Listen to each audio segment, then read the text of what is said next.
Hello everyone, welcome to Storytime with Lorenzo.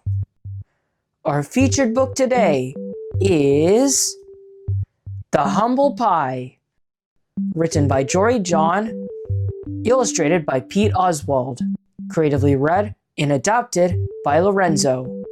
If you're new to my channel, please like and subscribe to help my channel grow. Have you ever felt like you do all the work, but someone else gets all the credit? Let's find out what happens when one humble pie finally learns to speak up and shine. What will happen next? Let's find out together. Stay tuned for some fun segments at the end of the story. The Humble Pie. I'm a pie. A humble pie. And that's no lie. Aw, shucks. I don't brag. I won't gloat. I never take credit. I go with the flow. I stay low-key, down low. I'm never showy. Oh no. I really don't mind if you claim all the glory. I will gladly lift you up so you can fly. If you want the spotlight, I will happily stand in your shadow. Sure, every once in a while, I yearn for a little recognition. A sense that somebody has some idea of what I've been up to. But mostly, I'm okay with being overlooked. It's part of my day-to-day life. That's just how it goes. Meanwhile, my best friend is a cake named Jake. We've known each other forever. He makes everything, and I mean everything, look easy. For instance, he always gets the best grades. He's absolutely amazing at sports. Piece of cake. His social skills are top-notch. Here he is at a birthday party. Watch how he mingles. Note how he makes everybody feel comfortable. Look how he lights up the room. And here I am in the background, mopping up the spills, taking out the trash, refreshing the appetizers, wrangling the toddlers, and making sure everything runs smoothly. It's who I am. It's what I do. I'm used to it. Fact, nobody notices pie when there's cake nearby. Yes, Jake is my best bud, and I'm content to just stand next to him, lending my support so he can shine. Because I'm a pie, a humble pie, and that's no lie. Aw, shucks. But something happened recently that changed the way I see myself. Listen to this. One fateful afternoon, our science teacher, Mr. Berryman, announced that we could select our own lab partners for a project. We would have a week to prepare a presentation. Jake and I paired up, of course. I was pretty excited. What a dream team. Yes! On Monday, we brainstormed. On Tuesday, we sketched out our plan. Jake got a little off track though. On Wednesday, Jake said that he'd be late. Then he never showed up. On Thursday, it was just me again. On Friday, I started building a project. By myself. Sheesh! It turned out that Jake was busy with nearly every extracurricular activity in existence. Playing the piano, basketball, ski, French, football, math club. Finally, the night before the project was due, Jake called to say that he would be late. He had some half-baked excuse. This really takes the cake, I thought. I'd had enough. I was beyond overwhelmed. There was no way I'd be able to finish in time. Suddenly, I was sweating, and my palms were clammy, and I felt a little wobbly. I realized that I needed to say something, anything. I didn't exactly love the idea of confronting my best friend, but it had to be done. And for once, I wasn't going to sugarcoat it. When Jake finally arrived, I nervously cleared my throat and said my piece. Look, I know you have a lot on your plate, I said, but I've been doing a ton of work on this project, and it's really stressing me out. I can't do it all on my own. At this rate, we're going to be mincemeat tomorrow. I need your help. Jake stared at me for a long time.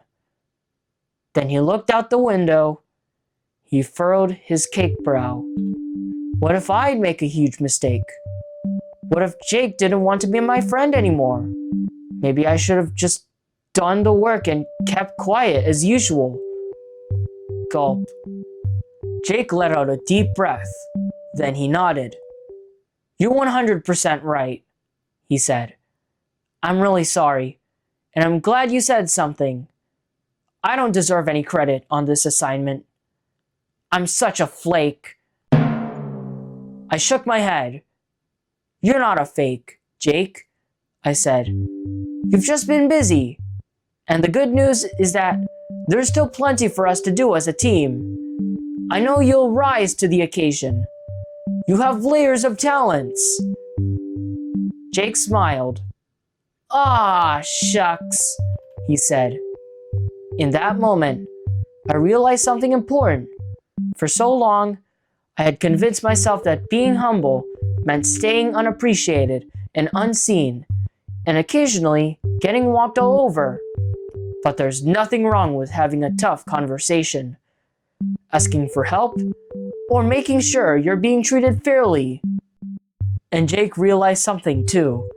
True excellence in life is about more than grades and sports and activities.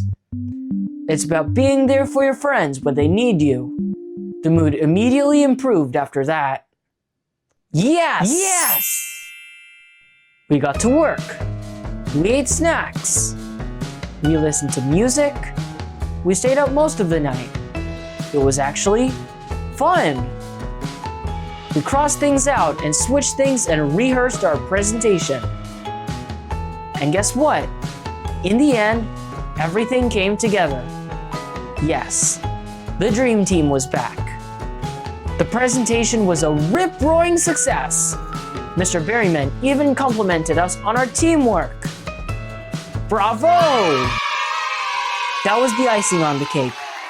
We'd both gotten the chance to shine. Our classmates were impressed, too. Hey, great work, fellas! My buddy here deserves most of the credit, Jake said. I blushed from my crust to my toes. Aw, shucks.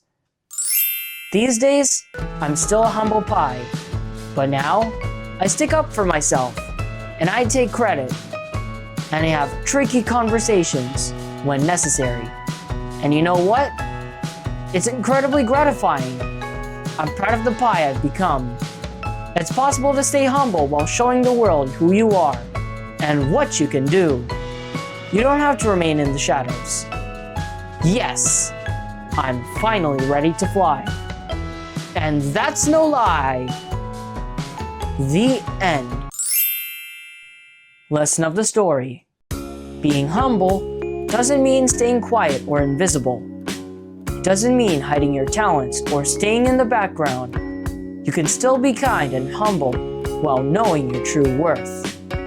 When you believe in yourself and use your strengths, you can excel and shine in the things you're good at, just like what the humble pie did. Fun idioms and fun catchy words.